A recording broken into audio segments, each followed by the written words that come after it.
सत्य कथा, पुरुषार्थ कथा, सुनो सुनो सिद्धार्थ कथा। सत्य कथा, पुरुषार्थ कथा, सुनो सुनो सिद्धार्थ कथा। चढ़ते सूरज सा तेजवान वो कीर्तिमान, हुंकार भरे जब कूच करे, थर थर कांपे आसमान। वो राजपुत्र वो शूरवीर, पर्वत को भेद दे उसके तीर, शांति का स्रोत करुणा की धार, निर्झर झरे मन से अपार। वो राजपुत्र वो शूरवीर, पर्वत को भेद दे उसके तीर, है शाक्य वंश का वो तारा, जगमग है जिससे जग सारा। सत्य कथा, पुरुषार्थ कथा, सुनो सुनो सिद्धार्थ कथा। कोलियों के किसानों ने जगह जगह पर रोहिणी नदी का पानी अपने खेतों की ओर मोड़ दिया है। अब यदि महाराज शुद्धोधन ने कोई ठोस निर्णय नहीं लिया तो कपिल वस्तु और कोलियों के बीच अवश्य युद्ध होगा। मेरी पूजा का नैवेद्य। मैं तपस्वी हूँ, पके हुए खाने का त्याग किए मुझे बहुत समय हो गया। जो आप मुझसे मांग रहे हैं वो असंभव है। तुम्हारी इस तप की यात्रा में तुम्हारे सहायक नहीं तो तुम्हारे सेवक तो बन ही सकते हैं। भाई महाराज, इस स्थान से कोलिया के किसानों ने नदी का बहाव अपनी ओर मोड़ लिया है। उन्होंने तो ठान लिया कि अब खून की नदी बहाकर ही चैन लेंगे।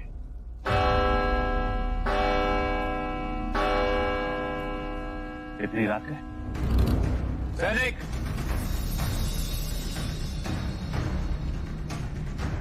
किसने इस समय हमारे कार्य में विघ्न डाला? जाओ जाके उसे दंड दो।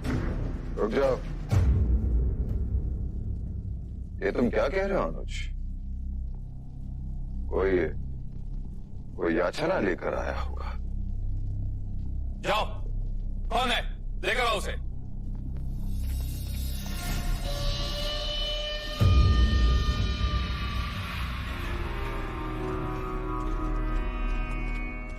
मैं हूँ वो। कौन है यहाँ पे जो मेरी याचना सुनेगा? क्या याचना है? और किसके विरुद्ध है? आपके विरुद्ध महाराज शुद्धोधन।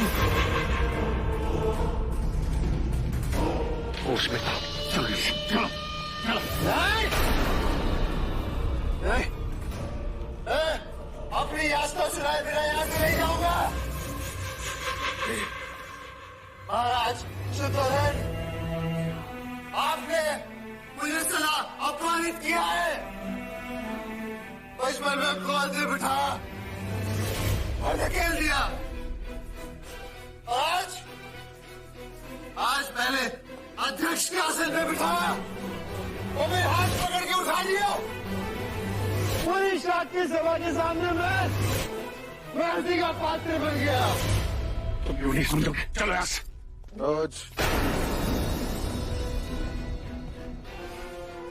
देवदत्त मुझसे रुष्ट है और उसके प्रश्न का उत्तर मैं ही दूंगा।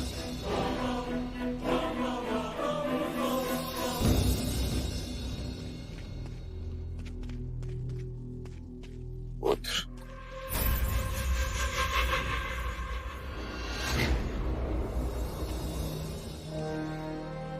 देवदत्त, यदि मैं तुम्हें अध्यक्ष के आसन पर बिठा देता तो तुम्हारे माथे पर असफलता का कलंक लग जाता।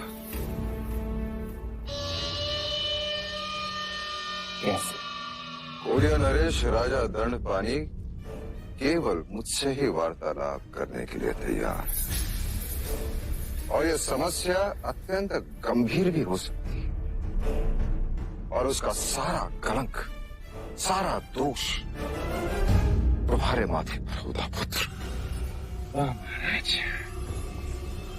आपने मुझे कुछ बनने से पहले ही अपंग बना दिया। चुप हो जाओ। मैं सिद्धार्थ नहीं हूँ ना, इसलिए आपको अपना नहीं हूँ, इसलिए विश्वास नहीं है आपको मुझसे। ये स्वयं की तुलना सिद्धार्थ से कर,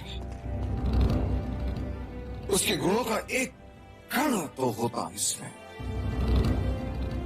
इसने नहीं देखा जीत के पश्चात शाक्य संघ ने सिद्धार्थ को सर पर चढ़ा दिया। इसके पश्चात उसी सभा में उसका सभा पद भी छीन लिया था।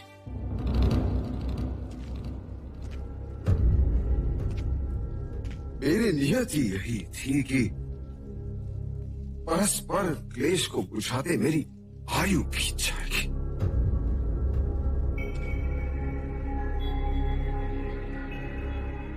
मेरा पुत्र सिद्धार्थ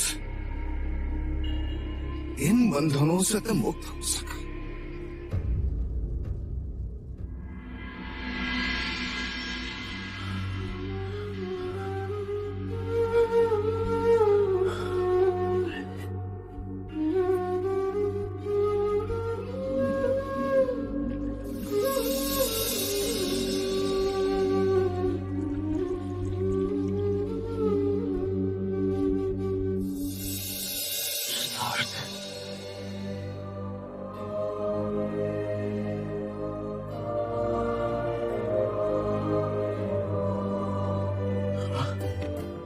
पानी जल ग्रहण कर लो।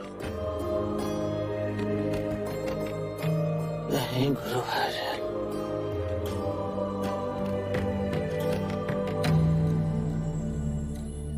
मैंने जल भी त्याग दिया।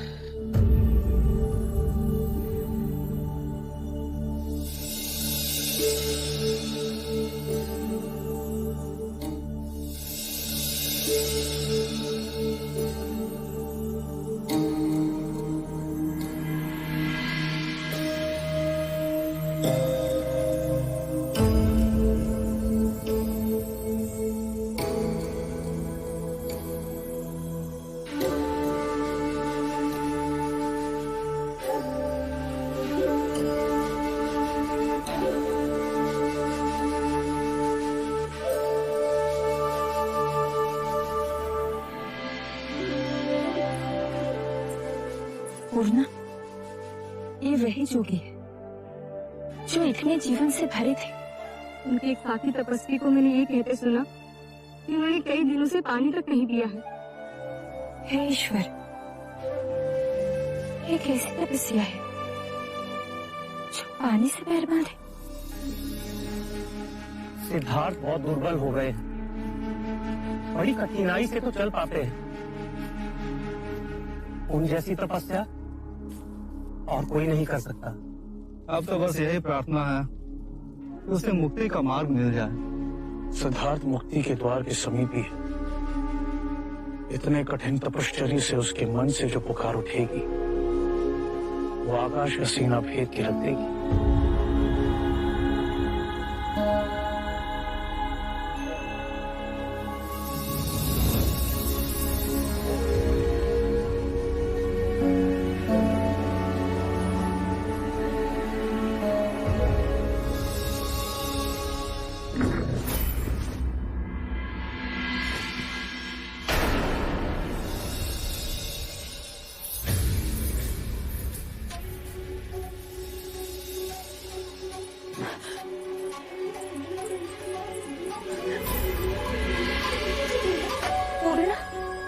तो वही जोगी सिद्धार्थ है। पानी लेके आओ।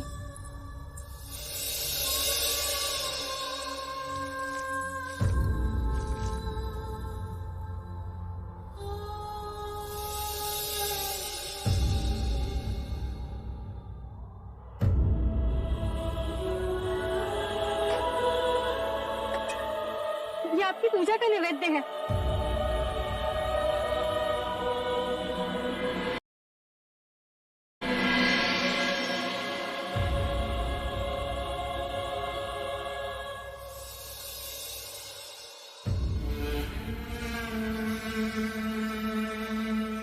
जब आप यहाँ आए थे तो कितने ओजस्वी थे।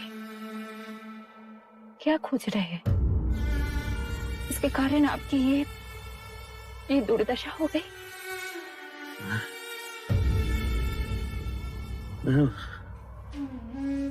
मुक्ति का मार्ग खोज रहा था। हे ईश्वर, अन्न जल त्याग के जब शरीर ही ना बचेगा, शरीर ही ना बचेगा, मुक्ति मिलेगी कैसे? मुक्ति मिलेगी कैसे? मुक्ति मिलेगी कैसे? मुक्ति मिलेगी कैसे? माँ, कहानी सुनाओ ना। अब प्रतिदिन तुम्हारे लिए नई कहानी कहाँ से लाऊं मैं? यशोधरा, बाल हट है, कहानी तो सुनानी होगी। क्यों राहुल? वो चिड़िया वाली सुनाओ ना माँ। अच्छा सुनो, तुम्हारे पिताजी जब छोटे थे, बिल्कुल तुम्हारी तरह, तो वो उपवन में घूमने निकले। वहां उन्हें एक बहुत सुंदर पक्षी दिखाई दिया। तुम्हारे पिताजी उस पक्षी को बहुत आनंद से देख रहे थे कि अचानक किसी ने उसके ऊपर बाण चला दिया। वो घायल पक्षी तड़पता हुआ धरती पर गिर पड़ा। तुम्हारे पिताजी ने देखा तो सामने वो यशोधरा, जब देखो तब मेरे देवदत्त की बुराई की कहानी सुनाती रहती। वो देवदत्त कहाँ थे?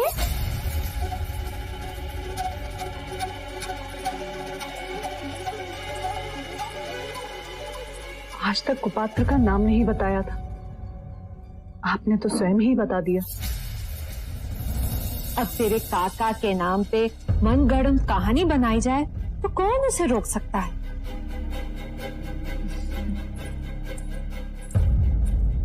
राहुल, बैठ। तेरे अपने पिताजी जिनकी इतनी आरती उतारी जाती है, तो तुझ बेचारे के सुध लेने भी ना आए। माँ, पिताजी कहाँ गए हैं? बोलो यशो।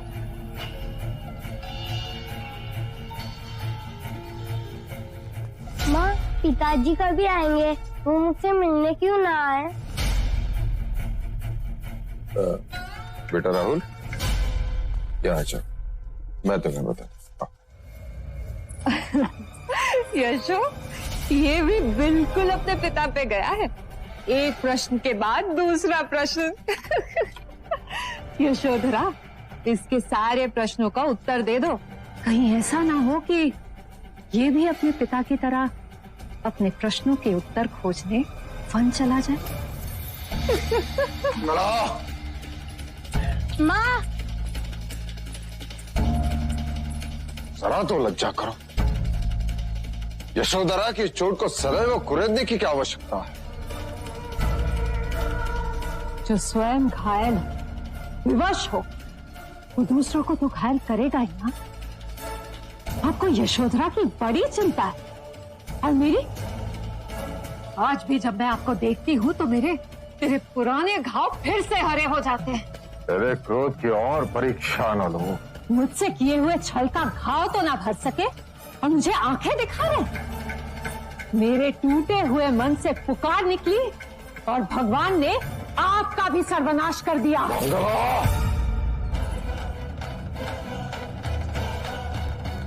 बस इसी की कमी रह गई थी। मारिए, मारिए मुझे, आपके मन को भी शांति मिल जाएगी। मारिए ना। यदि तुम मेरे अनुज की पत्नी ना होती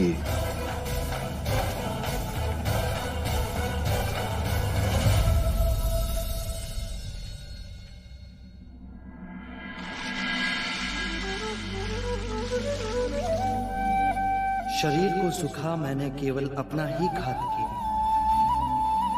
यदि परम सत्य मुझे मिलेगा तो शरीर के साथ ही मिलेगा, ना कि उसे सुखा और गलाकर। जिस बात को बड़े बड़े गुणी ज्ञानी ना समझा सके, वो सहज एक गांव की अज्ञानी सुजाता ने समझा दिया।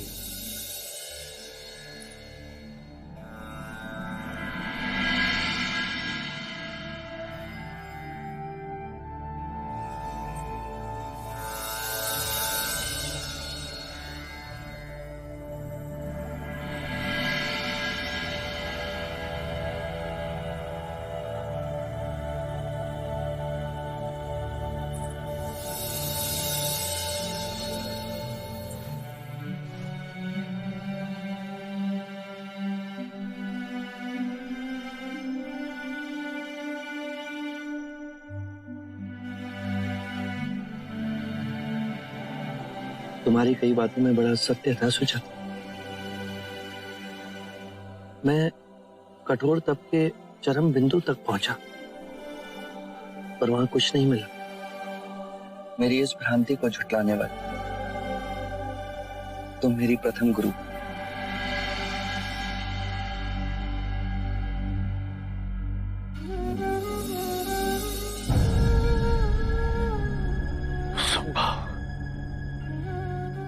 सिद्धार्थ ने तपश्चर्या छोड़ दी कि उनका मनोबल इतना क्षीण निकला।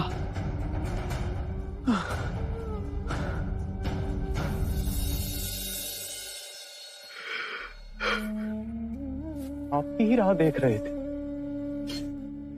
आपकी आंखों में आंसू कैसे? जिस पर भरोसा कर अपने प्राणों की आहुति देने हम सब चले थे, वही अपने पद से डिग गया। अर्थात सिद्धार्थ ने तपश्चर्या का मार्ग छोड़ दिया है और स्वयं अपनी आंखों से उसे भोजन करते हुए देखा। जिसके भरोसे हम अपना सब छोड़ के आए, जिसे अपना मार्गदर्शक समझा, वही दिशाहीन हो गया। ये भी तो हो सकता है ये मार्ग ही गलत था, हम गलत साधना कर रहे थे। एक ने प्रण तोड़ा तो बुरे विचार उपजने लगे। गुरुदेव अति शीघ्र यहाँ से निकलते हैं। आज भद्रिका को विचार आया, कहीं ऐसा ना हो कि सिद्धार्थ की संगत में पड़कर हम सब पथभ्रष्ट हो जाएं।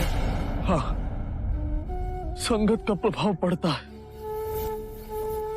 मैं सिद्धार्थ को छोड़कर जाने का आह्वान करता हूं। जिसे मेरे साथ चलना है वो चले।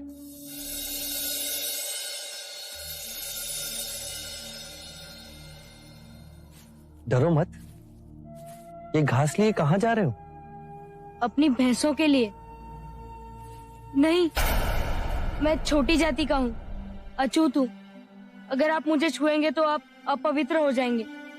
नहीं, तुम्हारे छूने से मैं अपवित्र नहीं हो सकता। मेरा नाम सिद्धार्थ। तुम कौन हो? मैं स्वस्ति हूँ। आप सन्यासी हैं? हाँ, इस वृक्ष के नीचे बैठ मैं साधना करूंगा। मैं इस कुशाघास से आपके लिए आसन बना दूं? अवश्य। तुम्हारे हाथ से बने इस आसन पर बैठ मुझे प्रसन्नता होगी।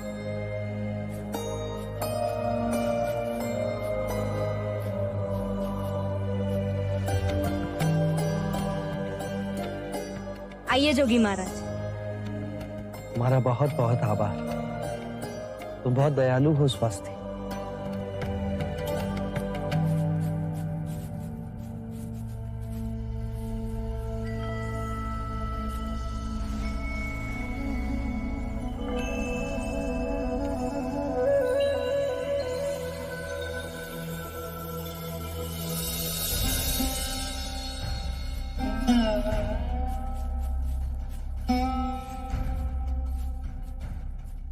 सिद्धार्थ, हमें जाने की आज्ञा दीजिए। आपका साथ यही तक नियत था। आप मेरे जीवन के कठिन मोड़ पे आए और अब जाने के लिए कह रहे हैं। जाने का कारण तुम ही हो सिद्धार्थ। जिस सिद्धार्थ को मैंने अपना ज्ञान दिया, अपना गुरु भाई, फिर अपना गुरु माना, अब तो वो कहां रहे? मनुष्य कितनी अवस्थाओं से इस एक ही जीवन में परिवर्तन।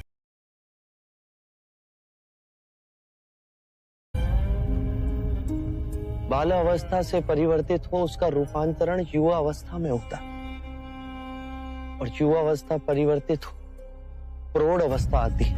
ये प्रकृति के नियम की बात है। तो फिर हम प्रकृति के नियमों से भिन्न कैसे हो? हमारे अंतर और बाहर प्रकृति के नियम है। पुरुषार्थ तो कुछ है ना, अपने वचन पर अडिग रहने का मूल्य तो कुछ है ना। तुम्हारा ये पतन देखकर मुझे बहुत पीड़ा हो रही है। तुम पथ भ्रष्ट हो गए हो सिद्धार्थ। उस पथ का परीक्षण कर उसे व्यर्थ पाए। क्या उस पथ पर चलने का साहस समाप्त हो गया? यदि ये सांसारिक जीवन की अभिलाषा थी तो क्यों त्यागा घर द्वार, क्यों त्यागा यशोधरा, अपने पुत्र से क्यों विमुख हो गए? तुम तो संसार को मुक्ति के मार्ग की ओर ले जाने के लिए उठे थे। 6 वर्ष की खोज, कठिन तपश्चर्या, उस मार्ग में तुम्हारे पैर लड़खड़ा गए। अपने उद्देश्य से इतनी जल्दी मत डिग जाओ, अपने सिद्धांत यूं ना गवा दो।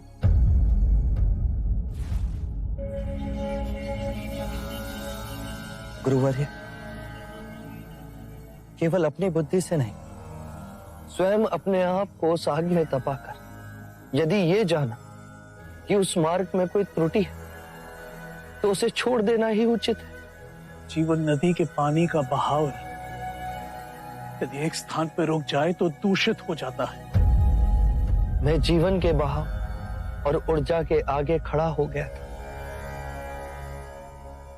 घास के उस कोमल तिनके की तरह ना बन सकता जो हवा के बहाव के साथ बहता है पर अपनी मिट्टी से नहीं उखाड़ा जा सकता।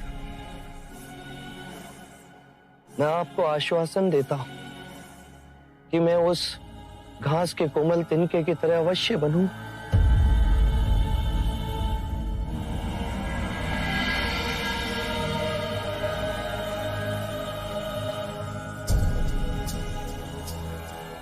गुरुवर्य, मैं मनुष्य जाति की मुक्ति का मार्ग अवश्य खोजूं और वो मार्ग आपको दिखाने में अवश्य लौटूं। हम एक बार फिर मिलेंगे।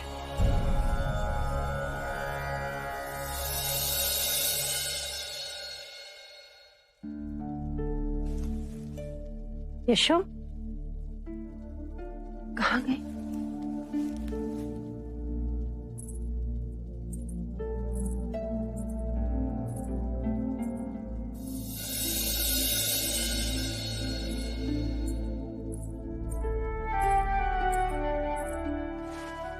यशो,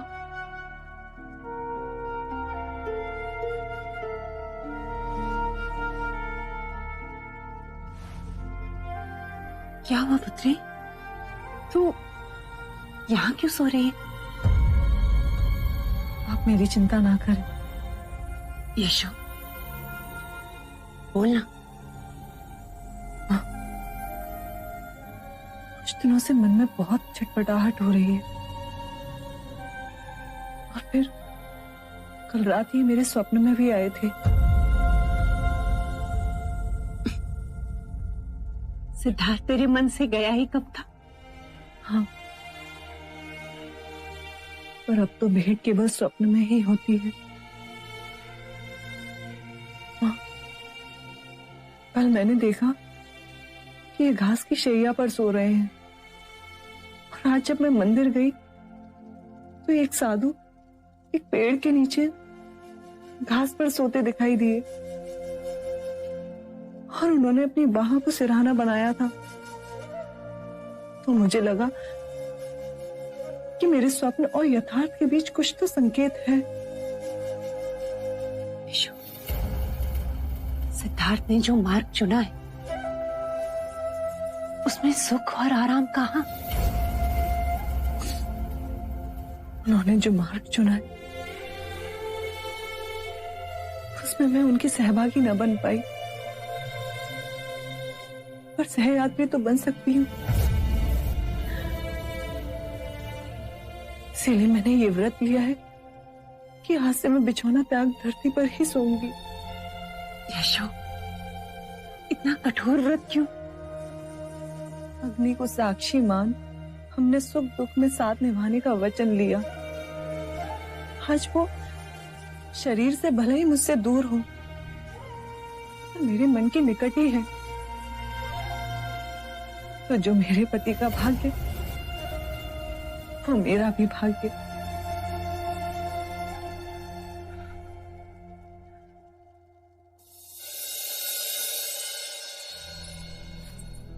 तो तुम मेरा पीछा नहीं छोड़ोगे?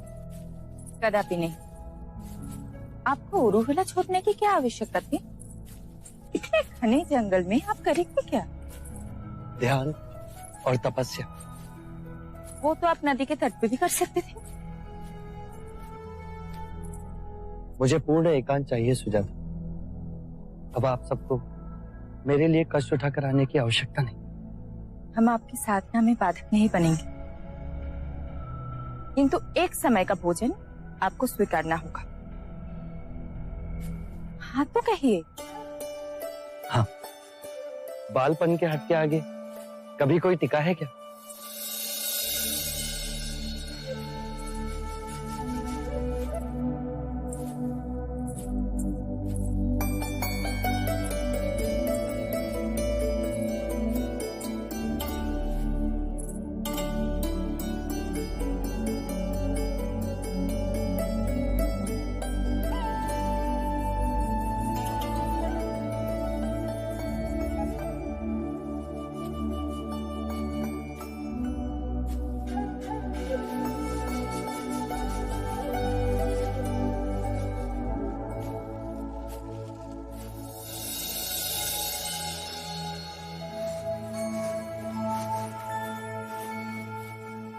यहाँ ना बैठे, यहाँ आपकी आंखों में धूप आएगी।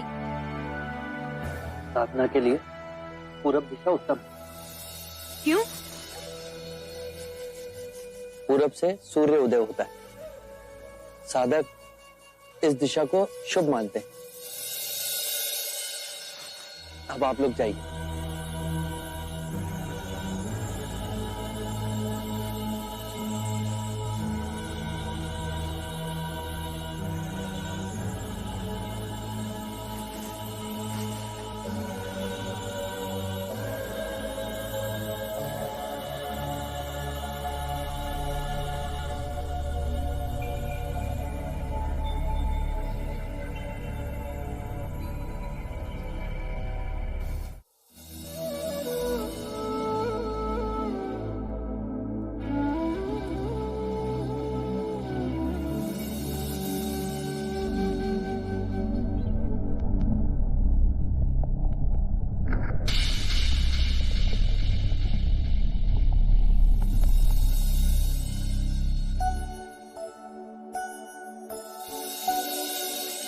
मेरा पुत्र सन्यासी बने।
आप तो दिनों आंख बंद करे बैठे रहते। हम तो दूषण आंख बंद करे तो अंधेरा दिखता है।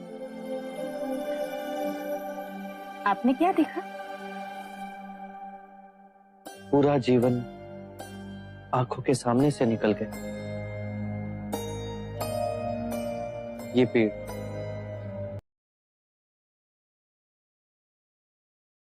ऋतु में अपना रूप बदलते हैं। वर्षा के बाद हरे होते हैं, पतझड़ में पीले, और ग्रीष्म ऋतु में हर पत्ता सूखकर झड़ जाता है। उसी प्रकार हमारे जीवन में घटनाएं आती रहती, कोई सुखद तो कोई अति दुखद, पर स्थिर कुछ नहीं रहता। हर क्षण मन ही नहीं, शरीर भी बदलता रहता है। और जोगी महाराज, शरीर को भूख भी लगती है। हम आपके लिए खाना लाए हैं। आप पहले कुछ खा लीजिए। मुझे कुछ छू कर गया। आसपास कुछ है? इसे भय कहते हैं।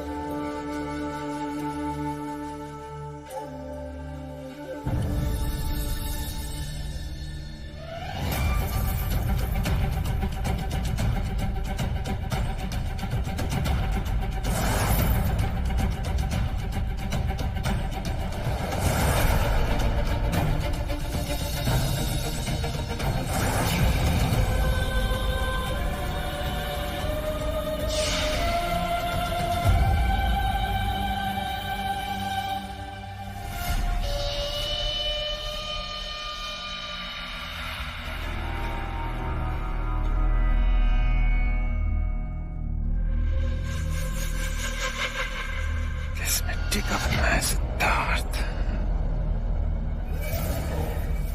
ये सुंदर चेहरा, ये केश, ये मादक शरीर, इस अपूर्व प्रतिमा को ठुकरा कैसे दिया?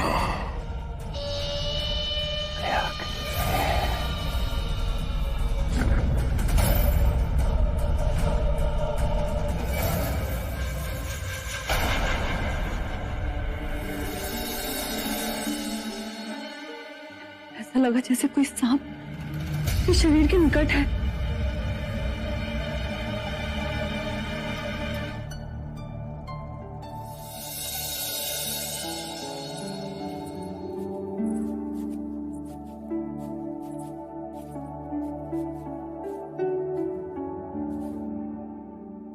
आज भी जोगी ने आंखें नहीं खोली।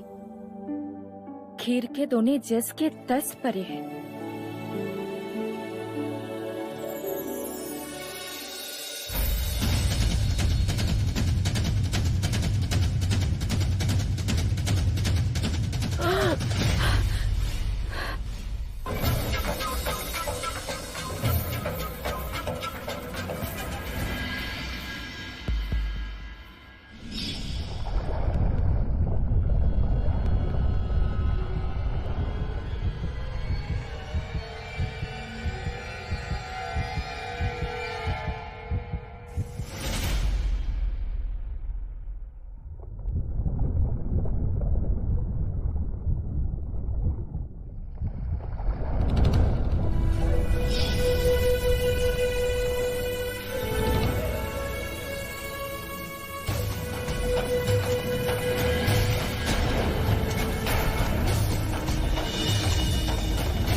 ये सच में कोई बड़े ऋषि मुनि है। सांप बिना डसे ही चला गया।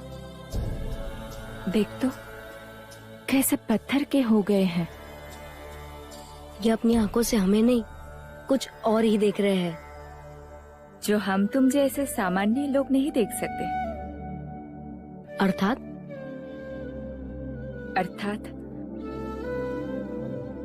गगन के उस पार। क्या पता कोई अद्भुत दुनिया हो।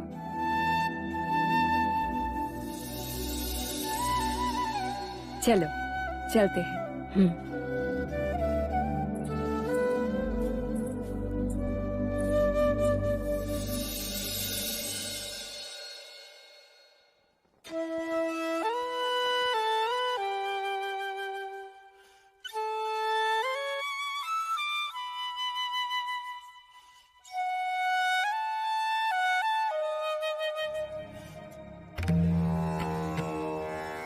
जाओ खेलो।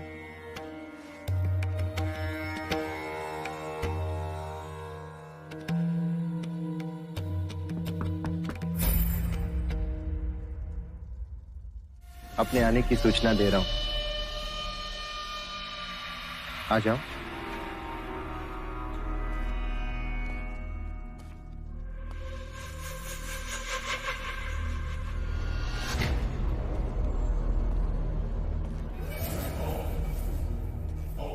गांधार से गहनों का व्यापारी आया था।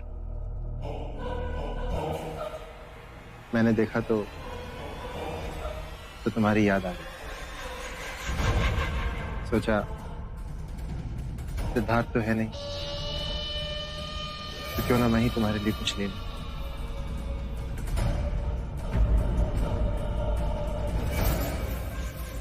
ये हार तुम्हारे गले पे बहुत सजेगी।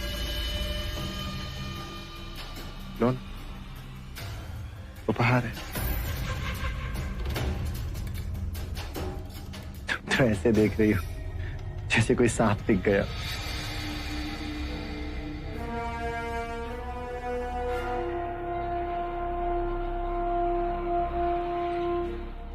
पहन लेना।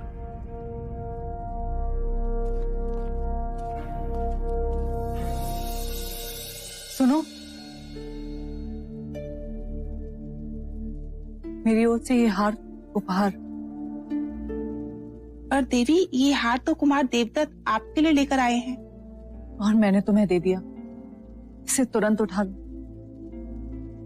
शिवराज तुलसी की माला भी लाते तो वो मेरा गहना बनती, पर ये किसी विषैले सर्प के समान है।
आंखें खोल, आंखें खोल।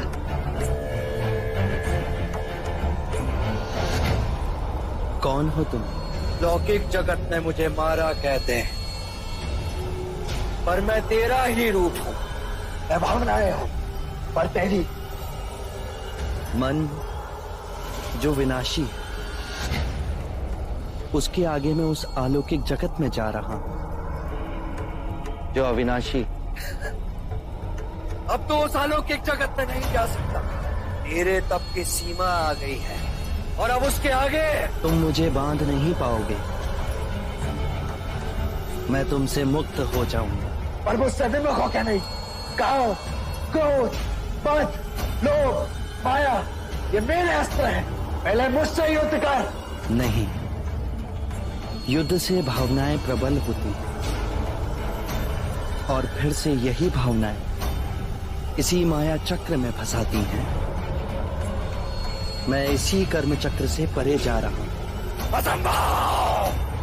जहां किसी काम का स्पर्श ना हो, जहां कोई माया उलझा ना सके, जहां कोई मोह बांध ना सके, जहां क्रोध जला ना सके।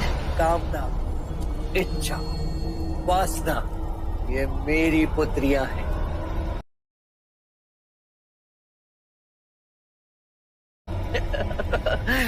पहले इनसे तो बच।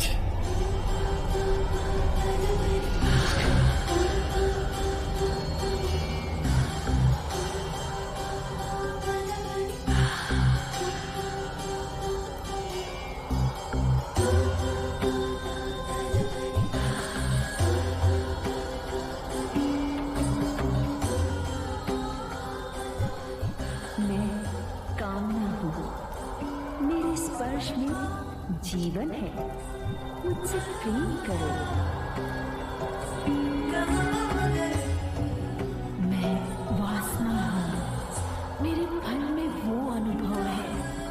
जिसके लिए मनुष्य तरसता है। मैं इच्छा हूँ। जीवन के समस्त सुखों का रस है मेरी मदिरांगी। चखो इसे।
कामना, इच्छा, वासना, ये शरीर की प्रतिध्वनियां हैं।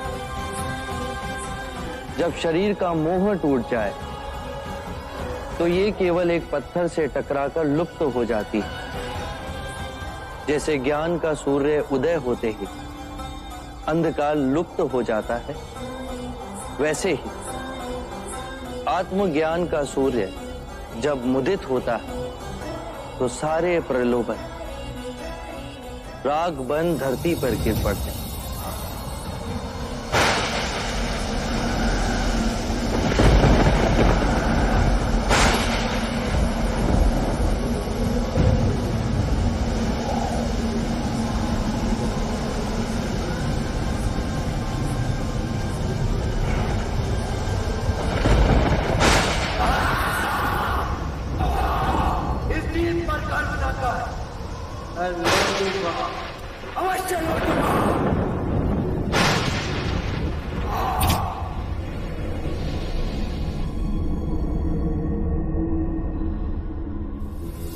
सत्य कथा, पुरुषार्थ कथा, सुनो सुनो सिद्धार्थ कथा।